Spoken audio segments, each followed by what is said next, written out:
Assalamualaikum warahmatullahi wabarakatuh. Selamat pagi teman-teman semua.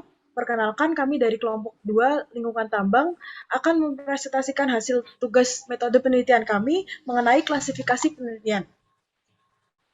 Judul penelitian kami ada 5. Yang pertama, simulasi model pengisian lubang tambang batu hijau menjadi danau pasca tambang PT Aman Mineral Nusa Tenggara oleh Muhammad Suryadi 2021.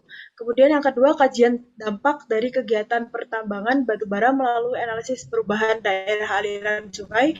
Studi kasus daerah aliran Sungai Ombilin pada kurun waktu tahun 1999 sampai 2018 oleh Indah Elok Muhlisah tahun 2021. Kemudian evaluasi sistem pengolahan pasif, open limestone channel, dan aerobic wetland untuk penekanan air asam tambang studi kasus PT Braukel Andita Eka Swastika 2013.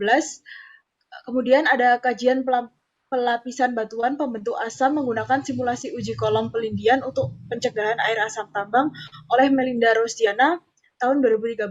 Lalu ada yang terakhir, analisis kerentanan air tanah terhadap pencemaran septic tank dengan menggunakan metode uji drastik studi kasus wilayah Kabupaten Sleman daerah istimewa Yogyakarta oleh Budi Joko Purnomo 2009. Yang pertama, ada simulasi model pengisian lubang tambang batu hijau menjadi danau pasca tambang PT Aman Mineral Nusa Tenggara.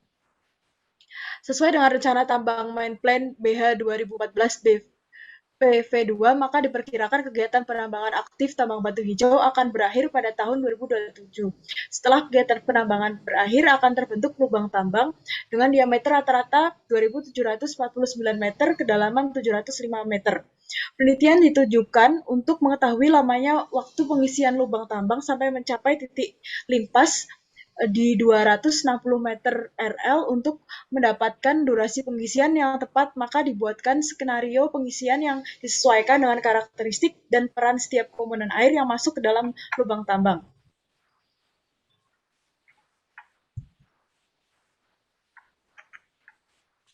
Dari hasil simulasi diperkirakan skenario 2 merupakan yang terbaik karena masuknya tailing ke dasar lubang tambang bersamaan dengan dialirkan air kualitas baik dari kawasan hutan, dan selanjutnya air rembesan mengalir di atas endapan tailing begitu penempatan tailing selesai. Diharapkan terjadi stratifikasi yang baik karena perbedaan densitas antara air bersih, kawasan hutan dan curah hujan, air rembesan, dan tailing. Menurut kami, manfaat penelitian ini merupakan terapan karena tesis ini merupakan problem solving pada rencana pasca tambang PT Aman Mineral Nusa Tenggara yang akan berakhir pada tahun 2027. Kemudian tujuan penelitian ini merupakan deskriptif karena tesis ini memberikan gambaran yang rinci terhadap rencana pengisian lubang bekas tambang serta menunjukkan kecenderungan terhadap skenario tertentu yang dinilai lebih efektif. Kemudian dimensi waktu penelitian ini adalah longitudinal karena data-data yang digunakan dalam tesis ini berupa data curah hujan tahun 1992 sampai 2019 dan data tailing selama kurang lebih 10 tahun, merupakan data yang dapat didapat dalam kurun waktu tertentu. Kemudian teknik pengumpulan datanya merupakan teknik pengumpulan data lapangan karena penelitian ini dilakukan pada lokasi atau perusahaan di mana proses kegiatan penambangan masih berlangsung. Yang kedua, ada kajian dampak dari kegiatan pertambangan batubara melalui analisis perubahan daerah air sungai, studi kasus daerah aliran sungai Ombilin pada kurun waktu tahun 1999 sampai 2018. Penelitian ini dilakukan di daerah aliran sungai Batang Ombilin. Kemudian tujuan penelitiannya melakukan kajian lingkungan terhadap perilaku hidrologi sehubungan dengan adanya kegiatan penambangan serta pengaruh perubahan regulasi pemerintah terhadap pertumbuhan industri pertambangan. Penelitian ini berfokus pada perubahan tutupan lahan akibat aktivitas penambangan batu bara dengan cakupan regional tahun 1999, 2001, 2006, 2011, 2014, 2019, dan tahun 1999 dijadikan base data. Hasil penelitian menunjukkan perubahan regulasi pemerintah berdampak besar terhadap pertumbuhan industri pertambangan yang secara langsung mempengaruhi perilaku hidrologi das Ombilin. Manfaat penelitian ini menurut kami adalah terapan karena penelitian ini memaparkan tentang permasalahan dan solusi dari permasalahannya sehingga bisa langsung dinikmati atau dirasakan. Lalu tujuan penelitiannya merupakan eksploratif karena menjelaskan atau memaparkan tentang sebab akibat dari perubahan regulasi pemerintah terhadap industri pertambangan. Kemudian dimensi waktunya adalah longitudinal karena data penelitian yang digunakan tidak dalam satu waktu yang sama. Pengukuran langsung yang dilakukan di 6 waktu berbeda, yaitu tahun 1999, 2006, 2011, 2014, dan 2018. Lalu teknik pengumpulan datanya yaitu lapangan, karena penelitian ini dilakukan pada lokasi atau perusahaan di mana proses kegiatan penambangan masih berlangsung. Selanjutnya ada evaluasi sistem pengolahan pasif atau open limestone channel dan aerobic wetland untuk penanganan air asam tambang, studi kasus PT Braucoal. Lokasi penelitian dilakukan di area PT Braucoal atau PTBC yang merupakan perusahaan tambang yang terletak di Kabupaten Berau, Kalimantan Timur dan telah beroperasi sejak 1993. Hingga saat ini telah banyak area yang dibuka juga area penimbunan batuan penutup terhadap suatu disposal yang berpotensi membangkitkan asam. Terdapat satu disposal yang berpotensi membangkitkan asam pH air lindian 2,8 sampai 4,5. Konsentrasi sulfat 2,369 mg per liter. Meskipun status dari disposal tersebut telah final reklamasi sejak awal tahun 2000. Penanganan yang dilakukan yaitu membuat suatu sistem pengolahan pasif dengan mengintegrasikan sistem drainase pada kaki disposal dengan sistem pengolahan melalui pembuatan aerobic wetland dan saluran terbuka batu kapur atau open limestone channel. Manfaat penelitian ini menurut kami adalah basic karena masih dibutuhkan penelitian lanjutan dengan variabel yang bervariasi, misalnya ukuran butir dan kemiringan saluran, sehingga penelitian ini belum dirasakan manfaatnya secara langsung.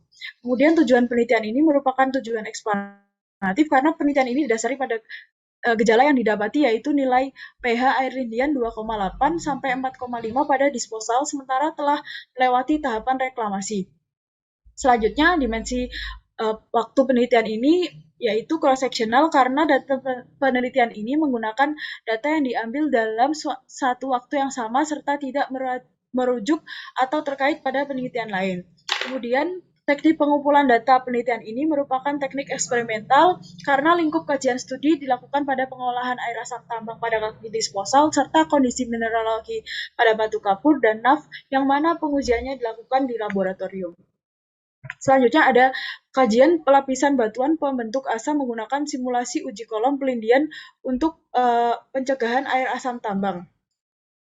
Simulasi enkapsulasi batuan PAF ini dapat menggunakan uji kolom pelindian di mana batuan PAF akan dilapisi batuan NAF. Sampel batuan yang digunakan pada simulasi terdiri dari 3 jenis, yakni PAF mudstone, NAF mudstone, dan NAF sandstone. Pada ketiga sampel batuan dilakukan uji statik untuk mengetahui karakteristik sampel batuan dan dilakukan uji kolom pelindian sebagai pembanding dalam simulasi pelapisan batuan PAF menggunakan batuan NAF dengan uji kolom pelindian. Berdasarkan hasil simulasi ini, enkapsulasi batuan PAF menggunakan NAF sandstone tidak dapat mencegah air asam tambang, justru memicu terjadinya air asam tambang, sehingga enkapsulasi batuan PAF menggunakan NAF mudstone sebanyak 50% dapat mencegah air asam tambang. Manfaat penelitian ini adalah basic karena penelitian ini dilakukan untuk mengetahui batuan pembentuk asam dengan simulasi uji kolom pelindian yang hasilnya memerlukan aspek lain agar bisa digunakan. Lalu tujuan penelitiannya adalah eksplanatif karena penelitian ini mempelajari karakteristik batuan NAF mudstone dan NAF sandstone dalam enkapsulasi batuan PAF untuk mencegah pembentukan air asam tambang.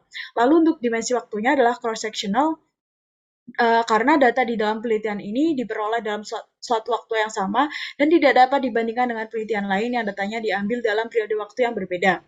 Lalu untuk teknik pengumpulan datanya merupakan eksperimental karena data di penelitian ini diambil dari lapangan lalu dibawa ke laboratorium untuk dilakukan simulasi uji kolom pelindian. Yang terakhir adalah analisis kerentanan air tanah terhadap pencemar septic dengan menggunakan metode fusi drastik studi kasus wilayah Kabupaten Sleman DIY. Penelitian ini dilakukan di wilayah pemukiman Kabupaten Sleman DIY pada umumnya menggunakan septic tank untuk pembuangan limbah domestiknya sehingga berpotensi menimbulkan pencemaran air tanah. Analisis kerentanan air tanah alamiah atau intrinsic vulnerability menggunakan metode drastik yaitu dengan memperhitungkan faktor kedalaman muka air tanah, curah hujan, jenis media aquifer, tekstur tanah, kelereng topografi, media tidak jenuh, dan nilai konduktivitas aquifer. Analisis sumber polutan specific vulnerability septic tank diperhitungkan berdasarkan faktor kepadatan jumlah septic tank yang mengacu pada kepadatan rumah penduduk dan faktor volume buangan limbah ke septic tank yang mengacu pada jumlah penduduk.